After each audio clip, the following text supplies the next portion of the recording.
Kryesisht gjykim në mungesë. Zotëri Meri, të rikthehemi pak në kohë, sa vjeçar ishit? Unë kam qenë 16 vjeçar. 16 vjeç. 16 vjeç im konë kur ka ndodhur masakra e Çakit. Edhe janor dhe kanë rrëth e kufshatin, janor me tanka, me ato blinda, ka pas numër të madh të ushtrisë dhe policisë serbe. A ditë. Edhe, më të drejten, janor në kanë zonë të shtëpia e Sadika Smonit.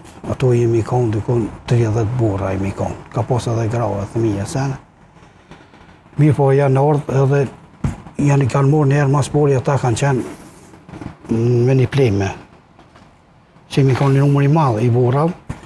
E do jemi konë me grau. Unë jemi konë me grau, me Sadika Smonin, me Burim Asmonin, me Tush Ramadanin, qëta jemi konë e tenë. Ku janë hinë mrana, janë hinë 2 me Moska, 2 pa Moska janë hinë. E këta pa Moska i moj menë shumë mirë, ftyrat. I mbari menë, ftyrat? I mboj menë shumë mirë ata. Edhe ku më dëshmu për këta,